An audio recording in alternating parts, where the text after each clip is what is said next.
زمونږ په معاشره کې د هارت اټیک د درد د ټولو نه غټ دشمن معده ده او دا ولې چې 95% مریضان د هارت اټیک د درد داوا په معده باندې کوي چې یاره ګینې دا به زما یا ګیس وي یا مې پړسوب دی یا زما بدهضمي ده یا دا د معدې درد دی یا مې ګیس سرته ختلی دی یا زما معده سوځي دا ځکه ماته دا تکلیف دی. د هارت اټیک درد صرف په سینه نه دا کو په لاندې د نوم په ځای یا د نوم نه بره کم ځای دی د معدې په دې باندې هم وو نو دا به هم کیدای شي چې هارت اټیک وي کو د مریض عمر سیوا وي کو مریض ته شوګر وي کو دا زنانه مریض وي دې ته ایټیپیکل سیمټمز وي لکه کله ناکله به د مریض د درد په ځای معده خوږیږي یا به ساره لنډه لنډه کیږي یا به د زړه رفتار سیوا وي یا به په یره راشي یا به خوله راشي منځ کې به ورته هارت اټیک روان وي. تاسو به وایئ چې دا خو درد ونه د سره نو هارت اټیک څنګه شو؟ موږ ته خو یو 500 مریضانو په هسپتال کې د ای سی جي د کولو نه پس چې په هغې کې هارت اټیک وي او مریض ته ویلي دي چې دا ستا هارت اټیک دی نو د هغې په جواب کې مراته مریض یا د هغه سره یو چې کوم اکثر یو هوښیار کس په خاندان کې خامخا وي چې هغه ډېر معقول وي هغه دا وایي نه دا وایي ته پوه نه شوې دا خو د معدې درد وایي دته خو بدهضمي ده دا مسله ده د مخکې نه وایي د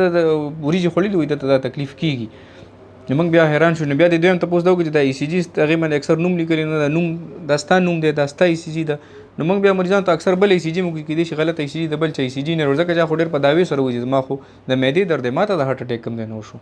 نو زمونږ خلک خو هلته چې ای سی جي وکړي بیا یې هم نه مني نو چې ای سی جي نه کړي نو په هغه باندې بیا څنګه مني؟ مهرباني وکړئ دا ای سی جي په هر ځای کې کېږي په هر کلینیک کې په هر هسپتال کې کېږي. 10 ورځې مخکې زما یو ملګری د هغه والد صاحب راغلی و هغه چې زه په موټرسایکل باندې روان وم ماته څه تکلیف شروع شو او د دې دغه مزه هسپتال ته نه تلم اول کور ته لاړم چې ما ویل کوس هسپتال ته لاړم نو یا به راته ای سی جي کې او دغه به کې کېدای شي چې په لانجه مې واړوي نو راشه کور ته لاړ شئ او د معدې یو دوی به وخورم او یو څه د ګیس دوی به وخورم او د آرام دوی به وخورم نو کېدای شي زه ټیک شم.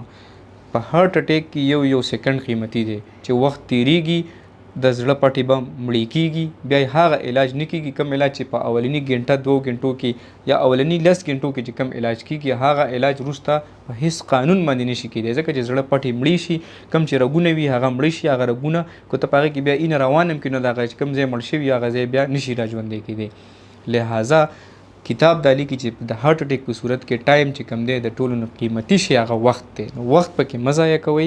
یو ای سی جي کوئ او د هغې ای سی جي انټرپریټیشن د یو کارډیالوجسټ نه یعنی د زړه د ډاکټر نه کوئ او بیا کله نه کله داسې وي چې اولنۍ ای سی جي کو ټیک وي خو ستا شک وي لکه تا کې څه نه څه کوشته پرته وي ستا خانداني مسلې وي ستا وجود غټ وي غوړ دې سیوا وي ستا شوګر او بلډ پریشر کنټرول نه وي ته سیګریټس کې ته بدپریزي کې ستا ګرځېدل نه وي ستا ټول کار د ناستې وي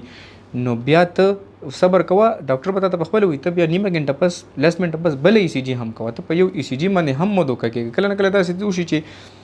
یو 10 ورځې مخکې یو مریض داسې کړی و چې یو ای سی جي سټارټ کې کړی و هغه ای سی جي ټیک وه او ډاکټر ورته ټراپ ټیسټ لیکلی و نو هغه بجای د دې نه چې د هغه ټیسټ نتیجې ته انتظار کړی و هغه تللی و کور ته چې کور کې تکلیف سوا شوی و چې واپس راغلی و نو هغه ټراپ ټیسټ چې کتلی و کوم چې هغه ماښام کې په وخت باندې کړی و کوم وخت چې د هغه علاج کېدی شو هغه ټیسټ هم د هغه پازیټیو و لکه کو هغه وخت کې انتظار کړی وي هغه ټیسټ یې د وینې چې کوم کړی و هغه یې کتلی وی نو بیا به هم هغه ته پته لګېدلی چې ماته زړه مسله ده خو د هغه نه انتظار نه کېدو کور ته یې منډې وهلې نو په داسې صورت کې تاسو مهرباني وکړئ چې د زړه مسله داسې ده چې دا زړه د څنګه چې په ګاډي کې انجن دی داسې د جسم انجن زړه دی د ټول وجود له وینه زړه ورکوي کو زړه هم خدای مګه ځان نه مړ کړو نو لکه چې ټول وجود هم په ځان خراب کړو او د ټول عمر د تکلیف سره به بیا انسان مخ شي. نو الله دې موږ تاسو دې تکلیف نه وساتي خو د خپل ځان خیال ساتل په خپله باندې دا زموږ ستاسو فرض دی.